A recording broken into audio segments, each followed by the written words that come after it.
Good afternoon, and welcome to Marvell Technologies' Fiscal Third Quarter 2023 Earnings Conference Call.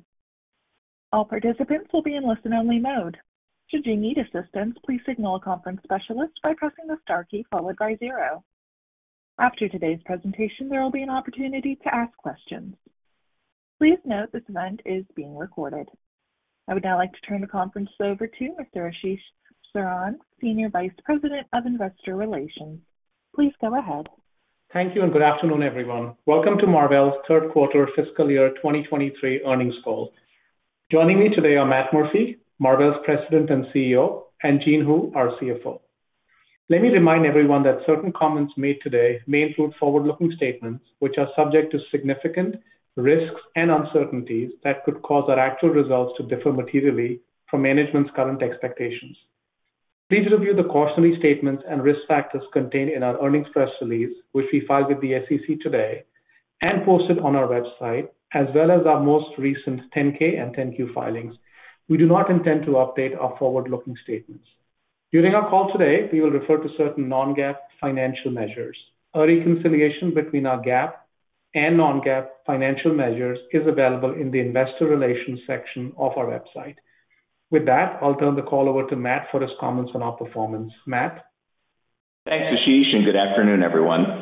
In the third quarter of fiscal 2023, the Marvell team drove revenue to $1.54 billion, a record for the company, growing 27% year-over-year and 1% sequentially. This year-over-year growth was driven by our cloud, 5G, and auto business, as well as share and content gains in our enterprise networking end market. Our third quarter revenue came in towards the lower end of our guidance range, and we are forecasting a sequential decline in our fourth quarter. Early in the third quarter, we were still dealing with supply escalations, but late in the quarter, customers started requesting to push out shipments and reschedule orders to manage their inventory in a changing demand environment. In the third quarter, these inventory reductions started to manifest, and we are expecting an even greater impact in the fourth quarter. The largest impact is from our storage customers, as it has been widely communicated by that set of OEMs. In addition, as our Chinese customers deal with a changing macroeconomic situation, their demand for our products has come down significantly. Just to give you a sense of the magnitude of that change, we estimate that our revenue in the fourth quarter from our OEM customers based in China will decrease by over 1/3 compared to the second quarter. We expect revenue from China OEMs will account for less than 10% of our total company revenue in the fourth quarter. I would note that to date, the restrictions of the U.S. Department of Commerce announced in October on shipments of U.S. chip technology to China has not meaningfully impacted our revenue. While the inventory correction at our customers is challenging in the near term, we believe it's prudent to work closely with them to manage the change in an orderly fashion and clear the path to a resumption of growth. Let me now move on to discussing our end markets, starting with data center. In our data center end market, revenue for the third quarter was $627 million, exceeding guidance with better than expected results from our cloud business. On a year-on-year basis, our data center revenue grew 26%, with our cloud business driving all the growth, with multiple product lines contributing to strong results. On a sequential basis, our data center revenue declined by 3% due to softness in our on-premise business. Our storage products, including Fiber Channel, HDD, and SSD, all saw demand decline during the quarter. However, our cloud business continued to grow sequentially, driven by strength in our electro-optics and switch products. We are seeing the growth rate of the data center end market decelerate, and customers have started adjusting their inventory to address the changing demand picture. As a result, for the fourth quarter of fiscal 2023, we are expecting our data center revenue to decline year-over-year approximately in the mid to high teens on a percentage basis and sequentially decline in the mid 20% range. The biggest change in demand is in product lines where we are one step removed from the end customer.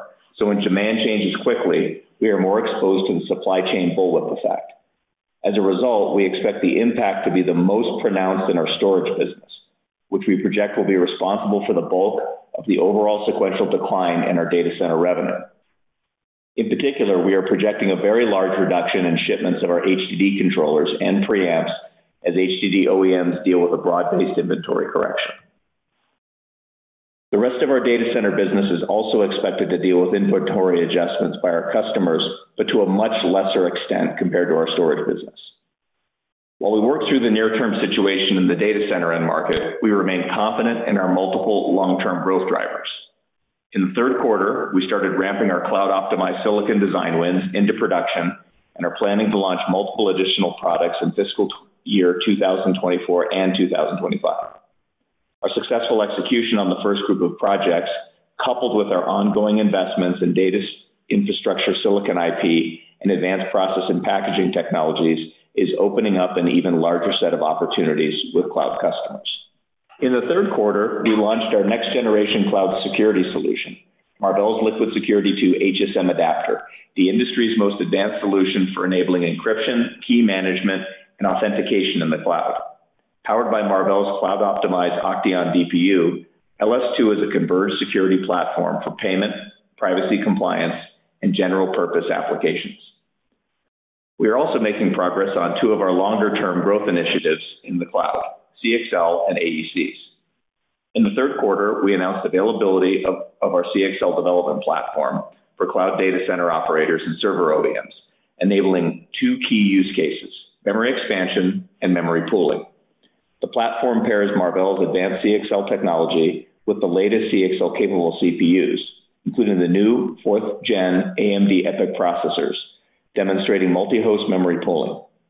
With this platform, cloud operators can begin to advance their infrastructure and enable their applications to take advantage of this cutting-edge technology.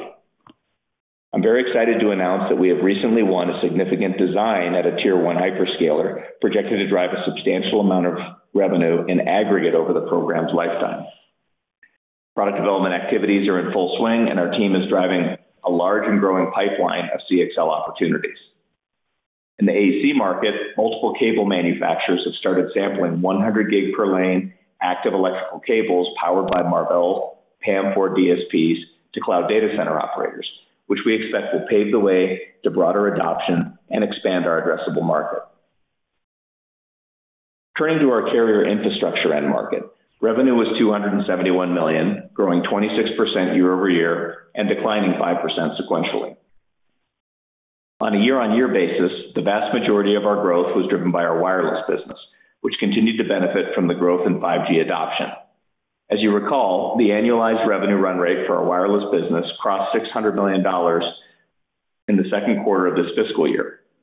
We are excited to see growth continue from that milestone. Our wired business also grew year on year in the third quarter, driven by solid demand from metro and long-haul carrier for our market-leading coherent DSPs and accompanying TIAs and drivers. On a sequential basis, our wired business came down as expected from a very strong second quarter, and more than offset growth from our wireless business. We are excited to see our 5G business continuing to flourish and are looking forward to broader deployment of 5G in multiple geographies, including the US, Europe, and India. In addition, we anticipate significant share in content growth ahead and new opportunities in O-RAN and vRAN architectures. As you will recall, in March 2020, Nokia and Marvell announced that our companies have started working together to develop leading 5G silicon, including multiple generations of custom silicon and infrastructure processors to further expand the range of Nokia's ReefShark chipsets. Earlier this week, we announced an extension of our collaboration with Nokia to further advance their 5G chipset portfolio. Nokia will be using our new Octeon 10 DPU, the industry's leading 5G transport processor, built on Marvell's cutting-edge 5-nanometer platform and hardware acceleration technology. These high-performance and highly efficient processors will allow operators to scale rapidly and manage the dramatic increase in data traffic and performance demanded by 5G's innovative service-based architecture, while reducing cost and energy consumption. We continue to expand our collaboration with Nokia and look forward to enabling their next-generation 5G platforms. There are also two key announcements from the Open RAN ecosystem. Vodafone and Nokia announced that they have agreed to work on a fully compliant Open RAN solution with Marvell. Developed in cooperation with us, Nokia's ReefShark SoC boosts layer 1 processing capability to enable Open RAN systems to reach full functionality and performance parity with traditional mobile radio networks.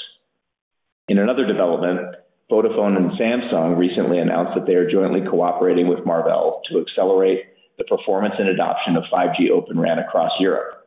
They plan on incorporating Marvell's advanced Octeon Fusion processor, specifically designed for Open RAN, into the latest off-the-shelf servers. The specialized accelerator chip also enables massive MIMO, a technology developed to serve many subscribers in dense urban areas. Moving on to our outlook for next quarter. For the fourth quarter of fiscal 2023, we are expecting revenue from our carrier end market to grow slightly on a sequential basis and grow year over year approximately in the mid-teens on a percentage basis. Moving on to our enterprise networking end market. Revenue for the third quarter was $376 million, growing 52% year over year and 10% sequentially. As the quarter progressed, our Chinese customers started to turn cautious due to an evolving macroeconomic environment. In response, we worked with customers, realigning shipments to reflect their reduced demand.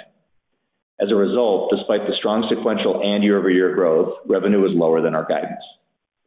In the fourth quarter of fiscal 2023, we are expecting revenue from the enterprise networking end market to decline sequentially in the low single digits on a percentage basis. However, we expect growth to continue year over year at close to 40%, reflecting our higher content and growing share.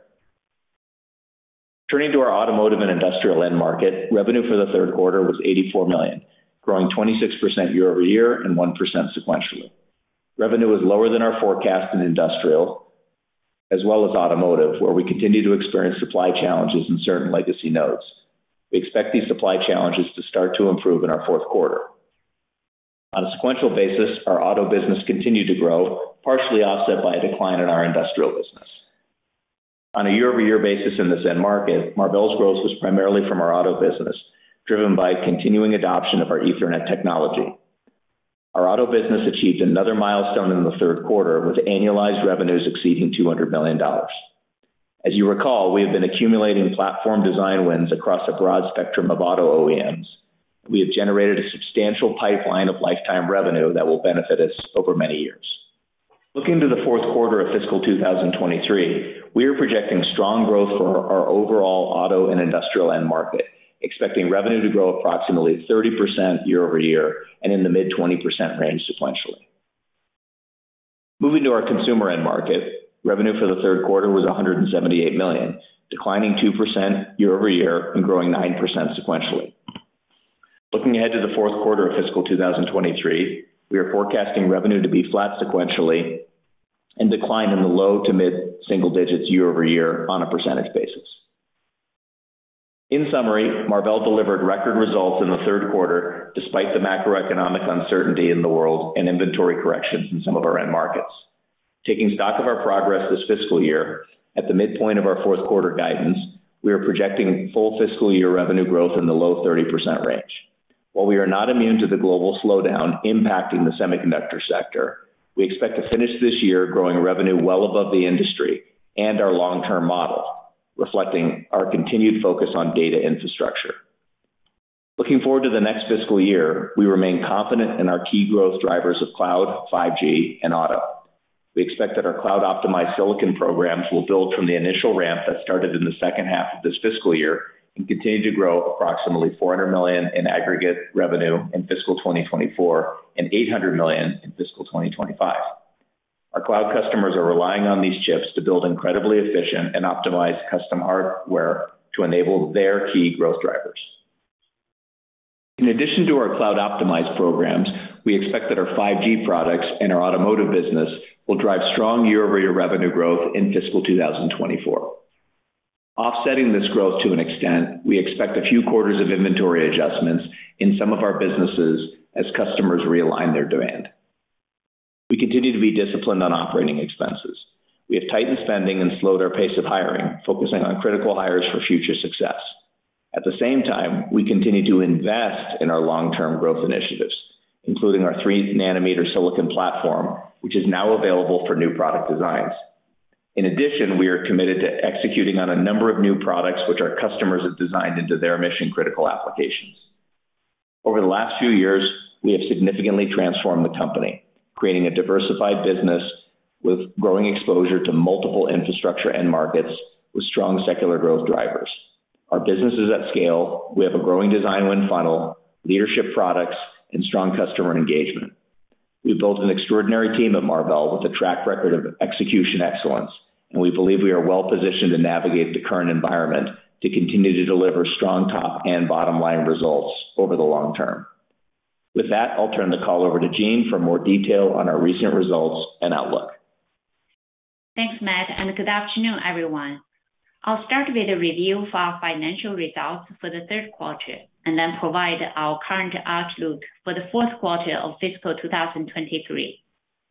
Revenue in the third quarter was $1.537 billion, within our guidance range, growing 1% sequentially and 27% year-over-year, driven by growth from our data infrastructure and the market. Data center accounted for 41% of revenue. Enterprise networking was 24% of revenue. Carrier infrastructure at 18%, consumer at 12%, and auto industrial at 5%. GAAP gross margin was 50.6%. Non-GAAP gross margin was 64% of revenue, below our guidance range, primarily due to product mix. Our enterprise and auto industrial and market revenue was lower than expected, and the consumer revenue was higher than our forecast. GAAP operating expenses were $672 million. Non-GAAP operating expenses were $420 million, declining by 3% sequentially. Year-over-year, OpEx increased by 13%, growing at less than half the rate of top-line revenue growth. OpEx was lower than guidance due to lower bonus accrual and better than expected NRE. Our GAAP operating income was $106 million. Non-GAAP operating profit was $564 million, or 36.7% of revenue, another all-time record, demonstrating the strong leverage in our operating model. Other income and expense, including interest on our debt, was $41 million, higher than guidance, primarily due to higher interest rate on our outstanding debt. For the third quarter, GAAP income per diluted share was 2 cents. Non-GAAP income per diluted share was 57 cents, within our guidance range. Earnings per share grew 33% year-over-year, faster than top-line revenue growth. Now turning to our balance sheet and the cash flow.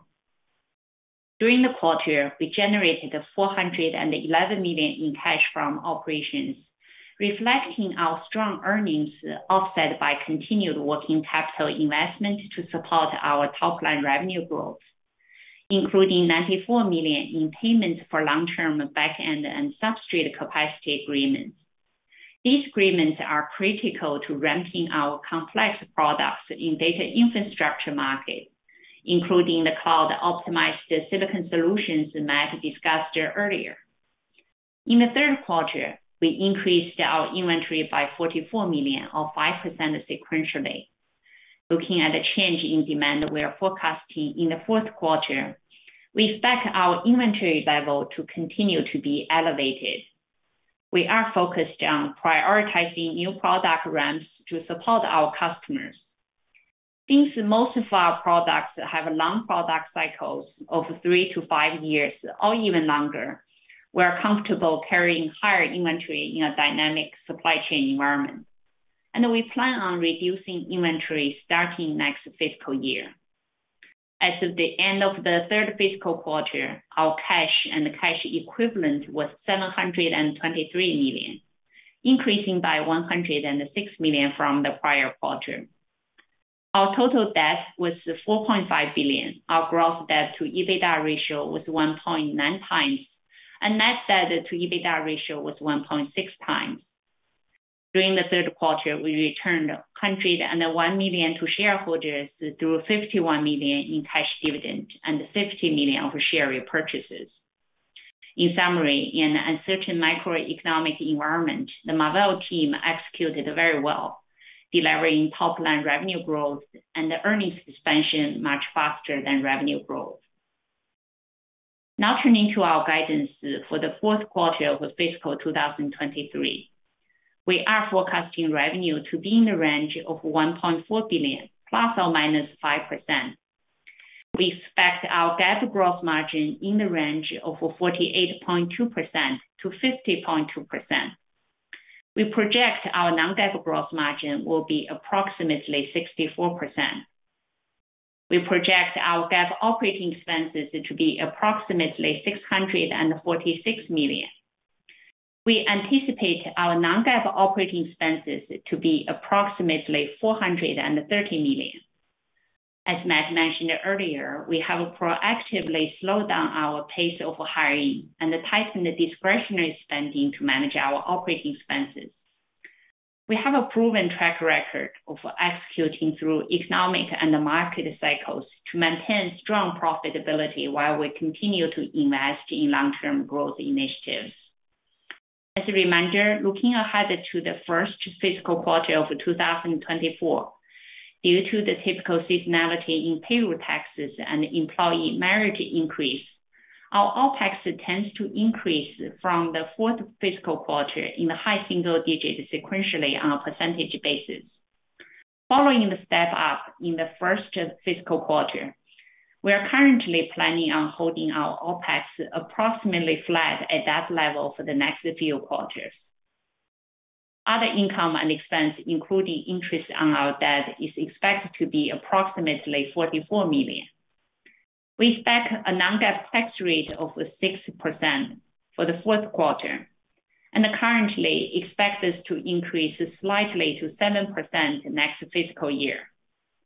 We expect our basic weighted average share outstanding will be 855 million, and our diluted weighted average share outstanding will be 861 million.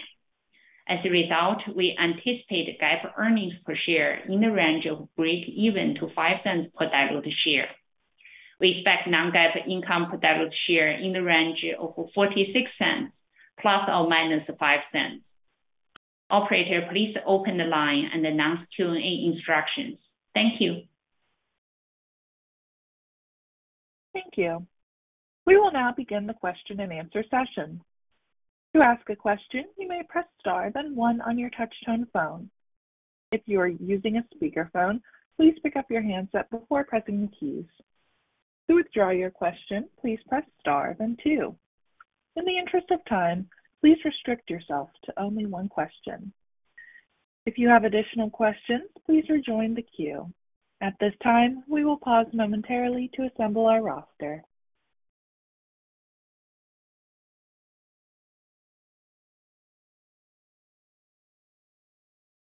Our first question comes from Blayne Curtis with Barclays. Please go ahead. Hey, thanks for taking my question. Matt, maybe just on the data center, I want to understand the moving pieces a little bit better. I think storage has been weak for a bit. I think nearline, I think you've been pretty open that was weak. I guess it's implied a big move in storage. And I guess what I'm struggling with is I'm trying to figure out how to foot the comment on the Chinese weakness as well, because that's a big number, and I guess maybe that overlaps. So can you just parse those two pieces a little bit more for me?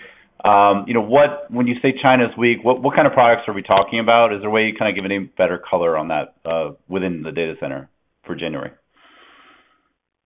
Yeah, got you, Blayne. Yeah, so on the first one on nearline, as you mentioned, there's been a lot of reports out there about the weakness there.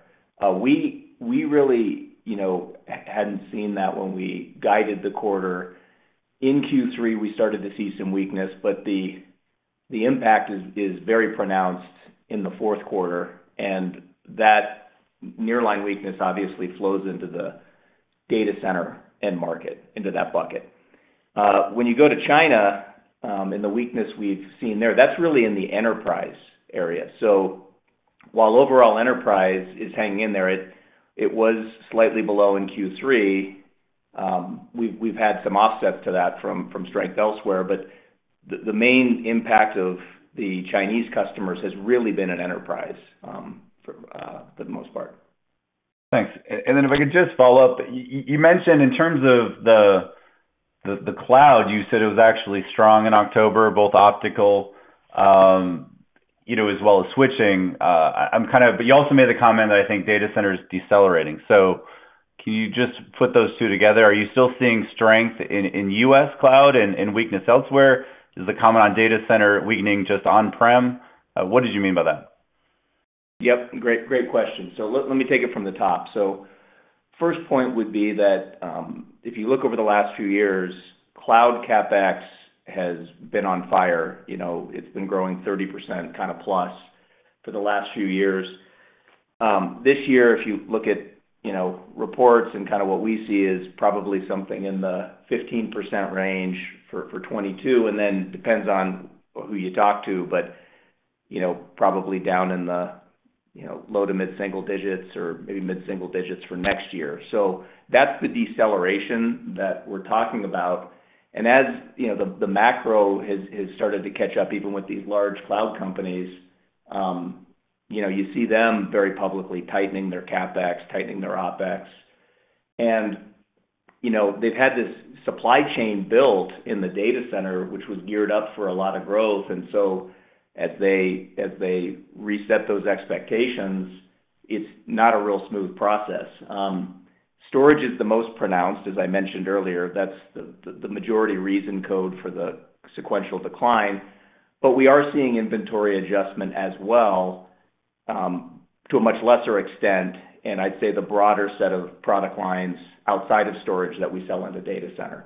And so that is not a China-specific thing. That is a global comment, including U.S. cloud, seeing inventory adjustment, a bit more broadly.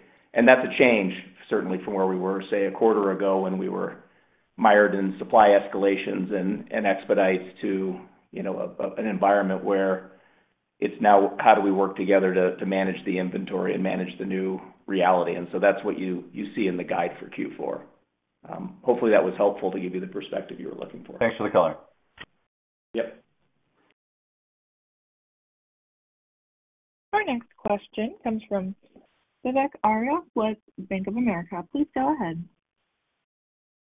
Thanks for taking my question. Matt, I'm trying to see what is the range of kind of scenarios for fiscal 24 sales growth. I understand, you're not giving a specific number, but would be helpful if you give us at least kind of a range. Can Marvell grow next year? Because when I look at the three areas, cloud and 5G and autos, I believe, it's about 35-40% of business. Can those three areas collectively grow fast enough to offset the inventory correction in other areas? So should we be thinking about, flat or, mid-single digit? What's the kind of range of scenarios of growth that we should be thinking about for fiscal 24? Yeah, great question, Vivek. And certainly I'd frame all this by saying it's still a very dynamic environment, so we'll give you the best view we can. I'd say the first point is we feel very good about the new products that are ramping up and the growth drivers that we've articulated, whether it's cloud-optimized silicon, switching, electro-optics, things like that in the data center, 5G, obviously continued momentum there with additional regions like India ramping next year, plus content gain rolling through, and then automotive, continuing to grow. So those are all the positives. What we don't know completely, but I'll give you the best color I can, is on the base business and how much, of the inventory correction we're going to be dealing with, and the magnitude of that. We anticipate, first of all, that's like typical cycles. It's probably a couple of quarters to work its way through. And the three areas I would call out that probably are some offsets next year are, one would be in consumer. That's an area where we just, haven't put a lot of investment. We've been typically running that business for cash. You'll probably see some decline there. I think on-premise data center is another area. The on-prem stuff probably has, work to do next year. And then maybe a little bit in our wired infrastructure business. If you look, actually, it's kind of interesting. If you go back to our fiscal 22 and you look at those three areas, they all grew pretty dramatically in fiscal 23, the current year we're in. And so at a high level, I think some of those are probably going to trend back to where they were before this big upcycle. And again, from a sort of a timing perspective, think of it as a lot of that headwind or weakness more in the first half. Inventory works itself through, and then you have, growth back off of that, plus you have the growth drivers kicking in. So I think it's a very different story, most likely first half versus second half. But those are some of the moving pieces in terms of how you think about the growth drivers versus some of the offsets. But, we do see, we still believe we can drive positive year-over-year growth. It just certainly isn't going to be as high as we had been hoping for if you went back even 3 months ago, just given the magnitude of some of the inventory adjustments. Thank you, Matt.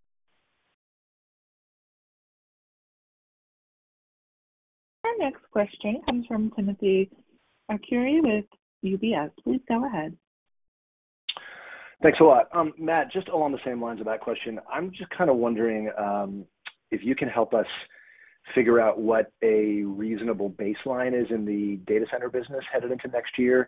If you look at storage, I mean, it must be down about 50% sequentially in January. And you were obviously overshipping the past few quarters, and you're really undershipping now. But it seems like if you net all that out, maybe it's kind of a $600 million per quarter baseline in data center, and then you can add the, $400 million for the cloud optimized silicon next year. Can you sort of help us handicap what a normalized run rate might be in that business? Thanks.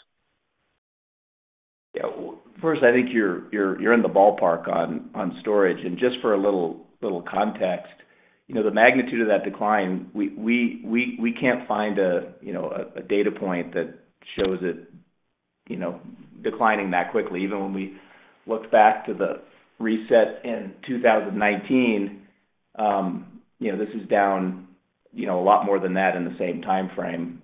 So you're right, a lot has come out, and so that needs to normalize. I think you've probably got the math about right if you think about sort of where's the base business at. But just to be clear, we're still in a little bit of a dynamic environment figuring out where this is going to bottom out. But if you look at how fast it's coming down, and that's kind of what we're doing, by the way, we're effectively working with our customers to make sure we deal with this quickly and efficiently and minimize any risk of building excess inventory. And that's the path we're on. So sometime in the Q4, Q1 timeframe, we think that works itself through.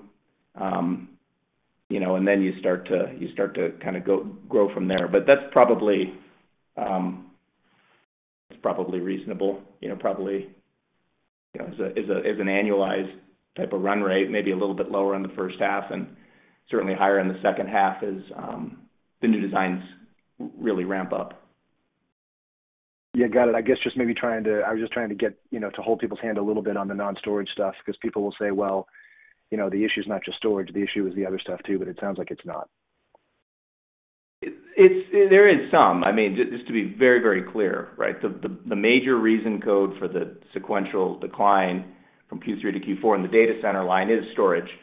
But there is inventory adjustment going on in digestion, given that slope of the CapEx curve has just come down. There is some realignment, but that is not as pronounced, and it's very manageable. But I want to be very clear, it's not 100% a storage issue. There's just a broader digestion.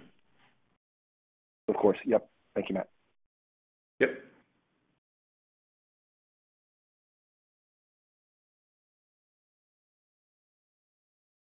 Our next question comes from Toshiya Hari with Goldman Sachs. Please go ahead. Hi, good afternoon. Thanks so much for taking the question.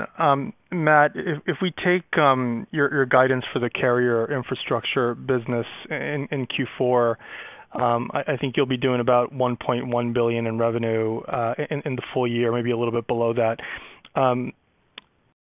To level set us, how much of that is wireless, how much of that is wired? And as you look forward into fiscal year 24, how are you thinking about the 5G business? I think the market overall, you're seeing some spots of softness potentially, but obviously you've got idiosyncratic design wins. So how are you thinking about your business there? And then on the wired side, just given the cyclical dynamics, what sort of decline should we be expecting into fiscal 24? Thank you. Hey, Toshiya, this is Jean. I'll start to answer this question, and then Matt can add. So first, on the carrier infrastructure, wireless is already more than half. We talk about the wireless revenue is already running at more than $600 million annualized run rate. So wireless definitely is more than half. Going into next year, as Matt mentioned earlier, we continue to see strong 5G adoption, and our customer continue to do very well in the marketplace. So we do expect the wireless part of the business will continue to have a very strong growth into next year. Of course, the wireline side is what Matt discussed. We're going to see some headwinds on wireline side, but overall, we do expect carrier infrastructure to continue to grow. Matt, anything you want to add? No, I think that was perfect. I mean, I just put a pin on it that the wireless opportunity continues to be very exciting, and I think it's going to be a very good year for wireless next year. Thank you.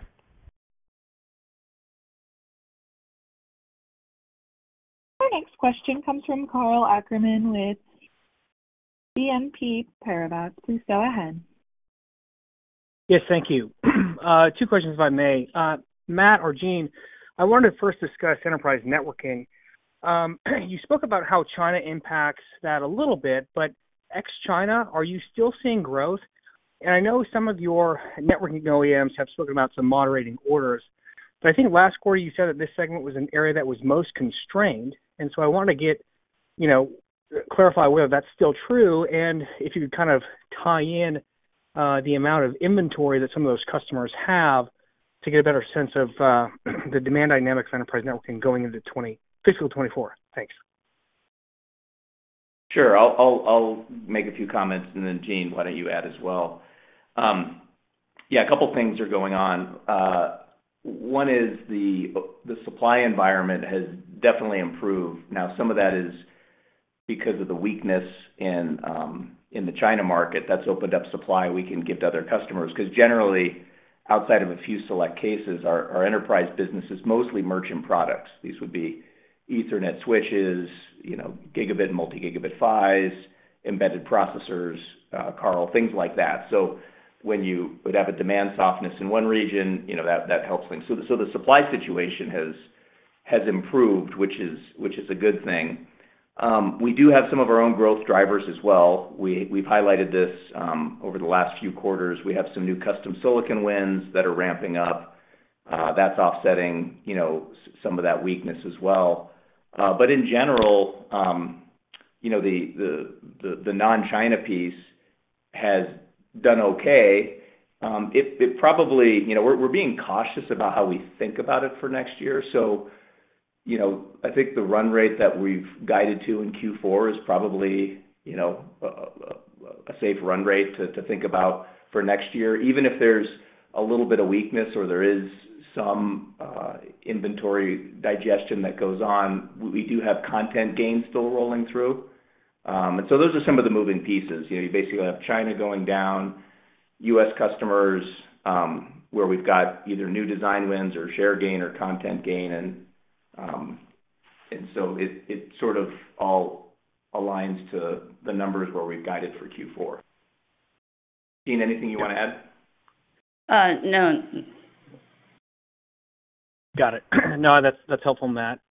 Maybe just as a quick follow-up, I was wondering, as you think about some of the inventory digestion that needs to occur across some end markets, as you contemplate that and plan with your foundry suppliers for next year, if you just maybe just talk about some of the discussions you're having in terms of the ability to perhaps limit, some of the cost inflation from the foundry side, and whether they can share that cost with you going forward, such that it perhaps is less of a onerous task for you to pass it along to your end customers. Thank you. Yeah, I would say, without getting into the specifics of each of the input costs that we deal with, I would say that, in general, with supply loosening up, that's going to be a positive. I'd say, that being said, there are areas that are still constrained. there's still inflationary aspects, inside our supply chain that sort of are coming towards us. We're doing what we can to mitigate those, and to the extent we can't mitigate those, we're going to continue to do what we've been doing for the last few years, which is basically pass it on in a generally margin neutral type of manner. And we found a way to do that, and we'll continue to do that. But certainly, the Marvell team and the operations team has worked aggressively over the last few years, particularly on the packaging, back end, et cetera, to enable more sources, to set up more strategic agreements. And so we're kind of working it on both sides. One is to just, do our job as a good supplier and manage the cost base. But to the extent we can't, there will be, probably a little bit of inflation still in the system. That's sort of how we're looking at it. We've formed really strategic partnerships with these companies. We have a very transparent communication with them on the demand environment, and I'd say that we're counting on them to work with us as partners, as we manage through what looks like an overall semiconductor down cycle. Thank you.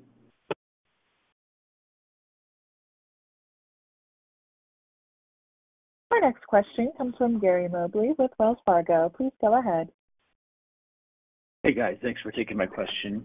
I had a question that kind of picks up on the last topic, and that is your purchase obligations. I know you haven't filed your 10Q yet, but as I looked at the last Q, your purchase obligations are expected to be about 25% of your cost of goods sold next year.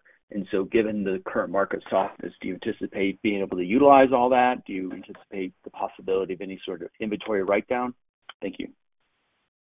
Hey, Gary, this is Jean. Thank you for the question. The purchasing obligation we have this quarter will not change much from the last 10Q we filed. It's about $3.2 billion. But just remember, those purchasing agreements, it's really for long term. On average, it's between 4 to 10 years. And also, our products are very complex, and a lot of them have a very long manufacturing cycle. So we actually need a dedicated capacity for those complex products to support our customers. Single source the customer, large volume, last long time. Regardless of economic environment, we need those dedicated capacity. And frankly, our team has been very thoughtful. We only secure the capacity largely in back end and the substrate for portion of what we need. So we feel quite comfortable. We don't have the issues on the purchase agreement obligations or, have to write off any capacity. That's not something we anticipate at all. Thank you, Jean. Yeah, Gary, if I would just add, I'd say that, if you look at the bundle of the different obligations we have, some of them are in the shorter term, which are in the form of things like prepays and others where, as we take the capacity, we actually get it back. The LTA, take or pay portion is actually not very large relative to the total. And as Jean said, the most strategic aspect of this is really in the most advanced technologies, especially in complex substrates and high-end packaging, which, we absolutely need to secure because of the volume that we're going to be ramping in the next few years. I mean, just take as one example, the $800 million of incremental cloud optimized silicon wins. That all is, 5 nanometer technology using advanced ABF substrates, very customized packaging. Those agreements, to get that capacity from really the best vendors, you need to put that in place literally years in advance. And so we've done those types of things, and we feel good about that because they're tied directly to committed programs. And so as Jean said, overall, while we have obligations, we think they're actually a benefit to us, and it certainly helps us underwrite our future success, and we're able to send a strong message to our customers about how we're able to provide the necessary capacity and supply chain for them for their future. Thanks, Matt.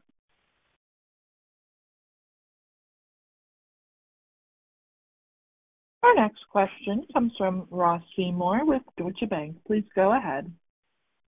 Hi, guys. Thanks for letting me ask a question. I guess kind of a two-parter going back to the data center side, Matt.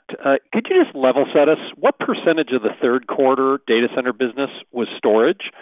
And then looking forward on the more kind of constructive side of things, what's your confidence level on that $400 million in incremental cloud-optimized revenue growth next year, given the fact that you talked about a deceleration in what's happening at the cloud customers themselves? Are you at all worried about that 400 being something less than that or being pushed out? Is that at all a level of conservatism that we should consider?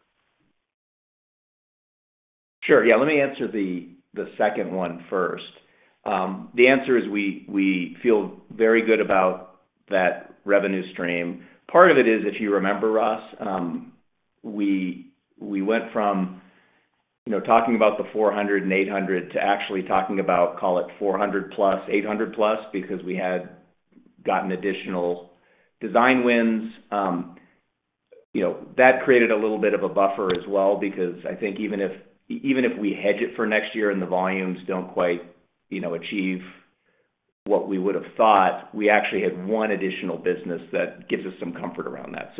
But I would say all the programs are on track. We are fortunate that despite the changing environment, I would say we are absolutely heads down in trying to tape out multiple new products right now that need to ramp up in very significant volume next year. And I'm, personally involved in these with our customers to ensure we're meeting their schedule and we're doing everything possible to get there. So that's the good news. The programs are still on track. And I think that's a good thing. The percentage, I think your other question was, what was the percentage of data center revenue that's in storage? Well, other way around. If storage falling is the headwind for data center, just to level set people, you had 40% roughly of your business in storage or in data center. Yeah, Ross, maybe I can help you. Yeah, I can help you with that. In general, the way to think about it is our storage business, it's probably about 1/3 of the total data center business. Average, right? Not a particular quarter. But of course, when we go through the inventory correction, as Matt mentioned earlier, that's going to be the largest drop piece for the inventory correction. Thank you, Gene.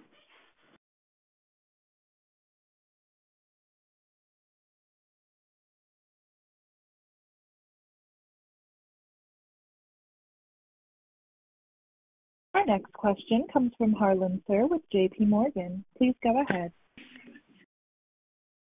Good afternoon. Thanks for taking my question. Matt, you talked about the impact on a more muted cloud CapEx spend on your overall data center business. Most pronounced in storage, but you do have compute, you've got networking, you've got optical products as well. And looking specifically at your cloud optical connectivity segments, which obviously is PAM4 DSPs, your color solution. If I look back at the last cloud spending slowdown, which was in 2019, both of these segments combined grew about 35-40%, right? Granted, this was still in the early innings of the 200, 400 gig upgrade cycle, but part of it is also very strategic in nature, right? Because your customers are still trying to enable better performance through higher networking speeds. So I guess kind of two questions. Near term, is the team dealing with inventory issues in these particular optical products? And then looking into next year, can the team see continued growth in cloud optical? Yeah, great. Thanks, Harlan, for the question. And you're right, it is a little bit of a different situation than a few years ago where that was fairly nascent technology, really ramping up hard in an inflection curve. That being said, we still see strong adoption of 800 gig. We've seen strong momentum in 400ZR, in the new platform. We expect that, overall optics is going to grow, next year. That being said, I would say, in the fourth quarter, part of the adjustment would be in that area. But I think that's a shorter term thing. And again, because to your point, it's so strategic, we anticipate that optics is going to continue to grow. And by the way, we're heads down on new product development there as well, because for the next generation of high-end 51.2T switches, you're going to need the associated optics with that, which then moves from 800 gigabits per second to 1.6 terabits per second. And so that's an ongoing new product development activity we have. So lots of activity in that area, super exciting, but it's a little bit of a different environment than 2019 just because there has been more broad adoption, but we do feel good about it. Great. Thanks, Matt. Yep.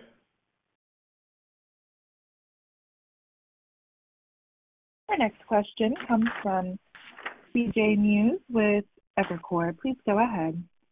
Yeah, good afternoon. Thank you for taking the question. I guess Matt was hoping to spend a little bit of time on the enterprise networking side of the house. Roughly $1.4 billion business for the fiscal year. And you talked about a China slowdown. Is there a way to kind of parse between China and non-China and how you're thinking about the trajectory into January and all of calendar 23? Yeah, that's a good question. As we indicated, China's down a lot, right, in Q4 from where it was just 2 quarters ago. That may end up being a little bit of an overcorrection. It's hard to tell, quite frankly, on what's going on there and how long that's going to last and how that ripples through. The non-China has been holding up very well. Again, I'd say based on the content gains we have, as well as the just the new products that are ramping up with higher ASPs, and so that's sort of offsetting it to some extent. But we are guiding, for Q4, enterprise networking overall, it's still down just because of the China factor. But I'd say if I had to handicap it for next year, non-China will be a bigger percentage of the total in fiscal 24 than China. But I don't have the exact numbers at the tip of my fingers here. A lot of this goes through the channel and other. I just don't have those numbers in front of me. Thank you. No problem. Our next question comes from Christopher Rowland with Susquehanna. Please go ahead. Hey, guys. Thanks for the question. I wanted to follow up on carrier infrastructure as well. So a couple of things. I guess, first of all, your agreement with Nokia and the extension there. I was wondering if there's any economics associated with that. And then secondly, looking out into next year, there's a lot more talk about India, 5G, Nokia winning, Samsung winning there as well. What does the opportunity look like there for growth? Is this going to be sizable overall? Thanks. Yeah, thanks, Chris. On the Nokia front, again, it was great to see, us being able to announce with them our layer 2 transport processor. Recall the initial, engagement with them, which was very successful, and it's great to see how well they did, was on the layer 1 baseband processor. And that, I think that partnership has led to now a broader engagement. And so, as you probably know, you followed the space, the layer 2 transporter CPU is a critical component, right, with fairly meaningful content as you sort of roll forward. So I think that's all very positive. And on India, that they seem to be gearing up for a very aggressive rollout next year. And I think, to your point, a few of our key customers are well positioned to take advantage of that ramp. And so that's why we said earlier we feel really good about wireless next year. I think both on sort of our content gains as well as but probably even more the regional deployments. And I think India probably will be sizable, would be my guess. Thanks, Matt. Our next question comes from Tore Svanberg with Fiscal. Please go ahead. Yes, thank you. And if you don't mind, I'm going to ask a question that's not related to the next two quarters. And it does have two parts. So first of all, the UCI Express standard, is that something that could potentially accelerate the adoption of CXL? The reason I'm asking is because last time on the call you talked about maybe CXL not contributing to revenues probably for another few years, but there does seem to be a lot of activity here that could potentially pull that timeline in a little bit. Yeah, I think the CXL timing, is a lot of that's going to be gated, Tori, by the server CPU cycle. And I think companies are gearing up for that. It may have gotten lost in the noise, but we did call out, and I called out in my prepared remarks, that we had received a pretty significant design win in this area, which we're now well underway in terms of product development. So, and then I'd say there's a very large pipeline of semi-custom products behind that, as well as a merchant product.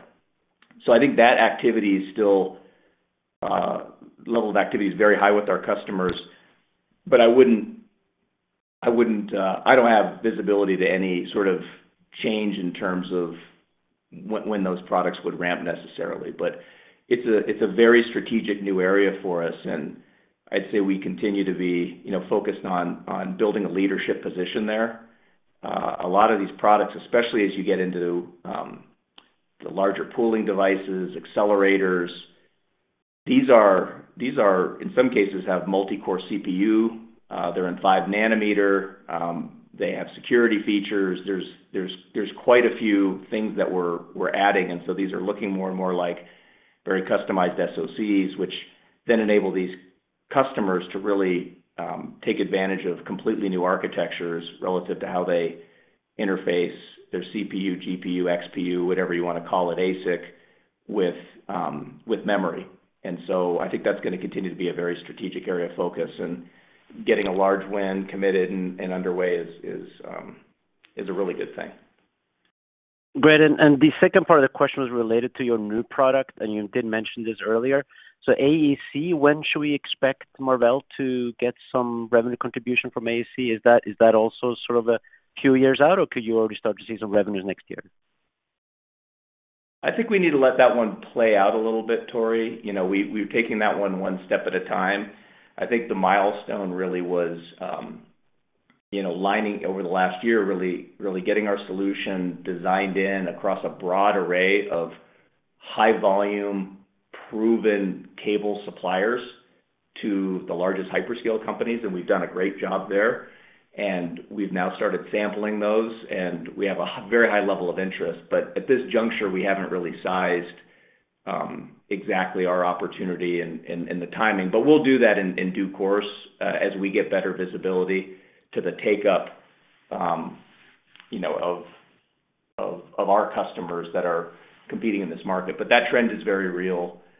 The AEC trend is anyway, and we hope to be an important part of it. Very good. Thank you. Our next question comes from Ambrish Srivastava with BMO. Please go ahead.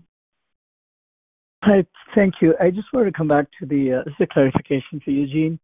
I'm looking at the data center business and the storage component. In the last quarter that you reported that segment, before changing the reporting, I see $300 million without Inphi, and then you had given a number of $340 million with Inphi. And the number you just cited, a third of the recent quarter, that seems really low. That would mean $190, $200 million number rounding up. Is there something I'm missing there, or a large chunk of that is now in some other business?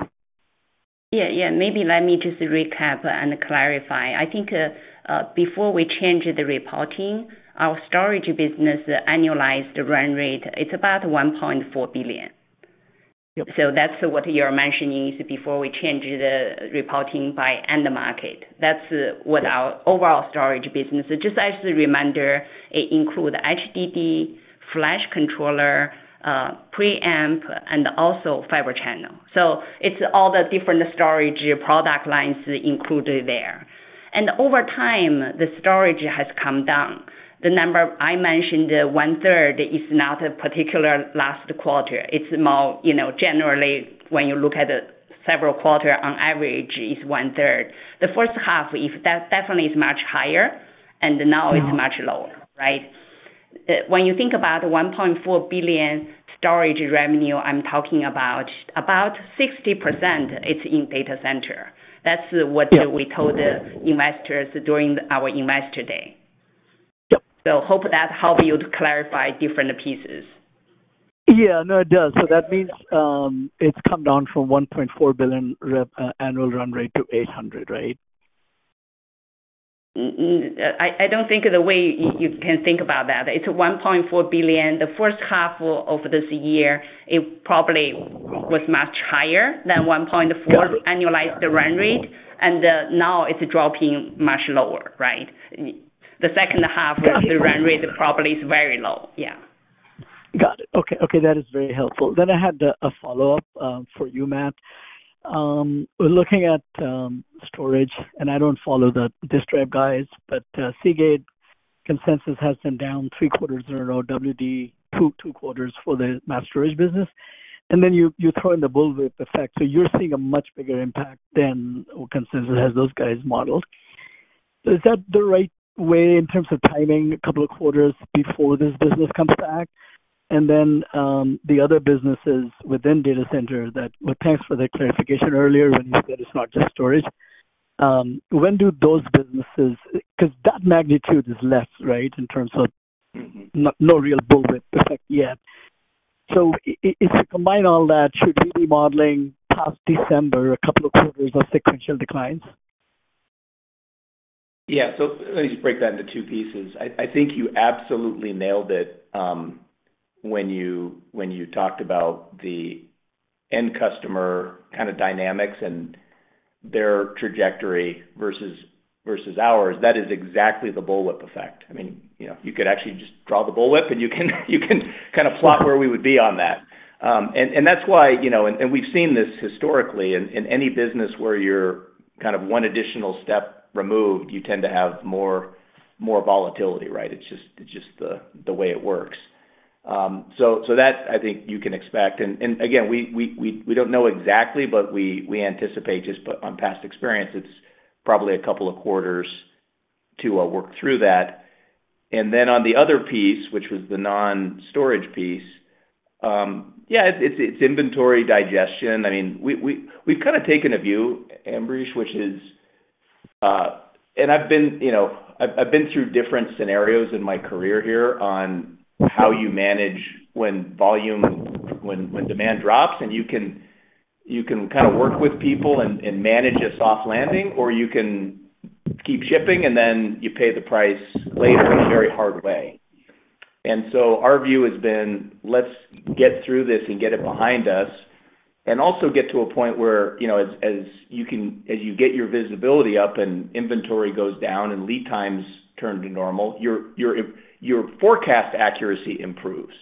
I mean, I think that old adage as well. The worst forecast you're going to get is if somebody gives you 52 weeks of orders. You're actually better off having a more normalized environment. So that's really what we're striving to do there. And so while there is some inventory adjustment, it's fairly normal given the shift in slope and the CapEx trajectory. And we have new products ramping, and so that probably works its way through fairly quickly as well. But we'll have to see, the exact time frame. Like I said, it's still a little bit of a dynamic environment. Yep. Thank you for being super transparent, Matt. Appreciate it. And Gene. No problem. Ashish, do we have time for one more? Should I just wrap it up with some closing comments?